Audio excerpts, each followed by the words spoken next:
Ciao a tutti e bentornati sul mio canale, oppure benvenuti se questo è il primo video che guardate sul mio canale. Oggi ci concentriamo su alcuni dettagli molto importanti, quindi cominciamo subito. Oggi parliamo di 9 coppie di parole che cambiano significato in base alla presenza dell'accento grafico. Questi si chiamano monosillabi, quindi sono tutte parole molto brevi, molto corte, perché sono formate da una sola sillaba. Le coppie sono solo 9 e sono gli unici casi della lingua italiana. Cominciamo subito con la prima coppia, che è di. Allora, di è la preposizione semplice. Le preposizioni semplici sono di, a, da, in, con, su, per, tra, fra. Di è la prima della lista. Se però metto l'accento, diventa un sostantivo maschile singolare. Diventa il di, che significa giorno, il dì e la notte. Ritroviamo questo sostantivo anche nell'espressione augurale buon dì, che significa buongiorno. Quindi quando scriviamo, se mettiamo l'accento, significa una cosa diversa. Quindi sono dettagli? Sì, sono dettagli, ma sono molto importanti perché la presenza dell'accento cambia il significato e la funzione grammaticale. Quindi sono solo dettagli? Forse no.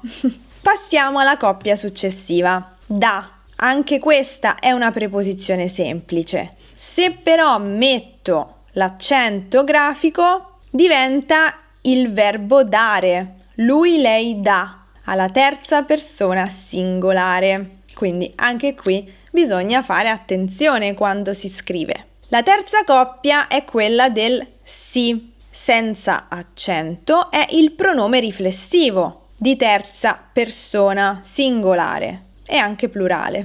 Loro si alzano. Lui, lei si trucca. Se metto l'accento diventa il sì affermativo per rispondere positivamente a una domanda. Sì. Quindi con l'accento grafico questo monosillabo diventa un avverbio. Perciò è molto importante. Andiamo avanti e vediamo la quarta coppia, che è se, avverbio, e se, pronome. Senza accento è quella parolina che vediamo nel periodo ipotetico. Se facessi questo, potrei fare quest'altro. Se volessi, se potessi, eccetera, eccetera.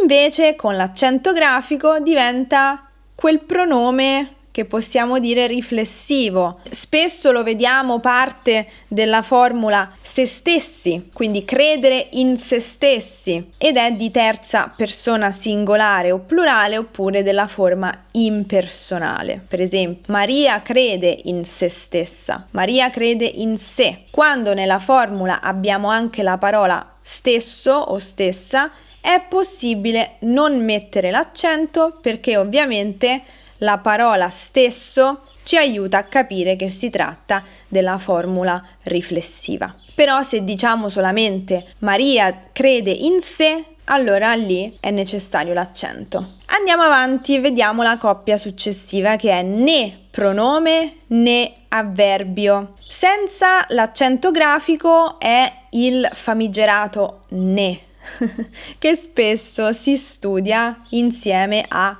ci. Due pronomi un po' complicati della lingua italiana. Se invece metto l'accento, si tratta dell'avverbio di negazione, quando facciamo la doppia negazione. Non voglio né questo né quello. E quindi è necessario l'accento grafico. In questo caso, però, a differenza di tutti i monosillabi che abbiamo visto fino ad ora, l'accento non è grave, ma è acuto, perché sulla E l'accento grave dà una pronuncia aperta, ne.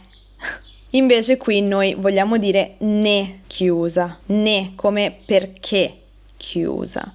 Poi passiamo alla coppia successiva, che è li pronome diretto, li avverbio di luogo. Quindi senza accento grafico, li è il pronome diretto maschile plurale. Hai comprato i pantaloni? Sì, li ho comprati. Invece, se metto l'accento grafico, questo monosillabo diventa un avverbio di luogo. Dove sono i miei pantaloni? Sono lì. Passiamo alla coppia successiva, che è la, articolo o pronome, dipende, e la, avverbio di luogo, anche qui sinonimo di lì, come abbiamo visto in una lezione di qualche settimana fa. Senza accento questo monosillabo può essere o un articolo determinativo femminile singolare, la penna, la colazione, la casa, eccetera, oppure un pronome diretto femminile singolare. Quanto spesso mangi la pasta? La mangio 2-3 volte a settimana. E invece se scrivo l'accento grafico diventa l'avverbio di luogo. Dove sono le chiavi? Sono là. Bene, tutte le coppie di monosillabi che abbiamo visto fino a questo punto non cambiano pronuncia, quindi l'accento grafico serve solamente per il cambio di significato e di funzione grammaticale. Non c'è differenza di pronuncia, infatti diciamo di, da, sì, se, ne, li, la. Perché ovviamente l'accento può cadere solamente sulla vocale, essendo monosillabi sono sempre una consonante e una vocale. L'accento cade sempre sulla vocale, quindi la pronuncia non cambia, è sempre alla fine del monosillabo. Per quanto riguarda invece le ultime due coppie, te e e, qui cambia la pronuncia perché la e è chiusa in un caso ed è aperta nell'altro. Quindi vediamo la coppia te. Senza accento si legge te con la e chiusa, si tratta di un pronome indiretto. Quindi per esempio grazie a te.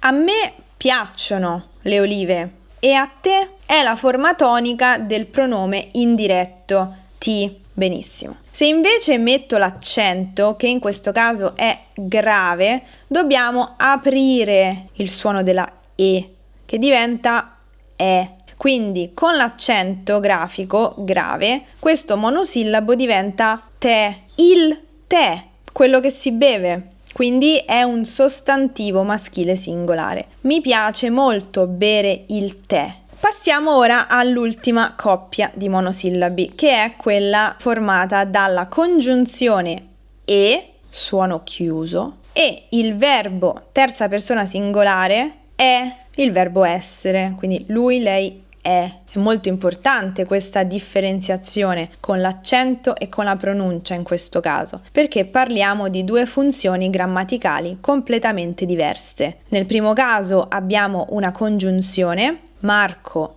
e Livia. Nel secondo caso abbiamo un verbo, Marco è simpatico. Se voi volete approfondire lo studio della lingua italiana, queste cose sono fondamentali, sono importanti per dare quel tocco in più alla vostra conoscenza della lingua italiana. È tutto per oggi. Io vi ringrazio molto per aver seguito anche questa lezione e vi do appuntamento alla prossima. A presto, ciao!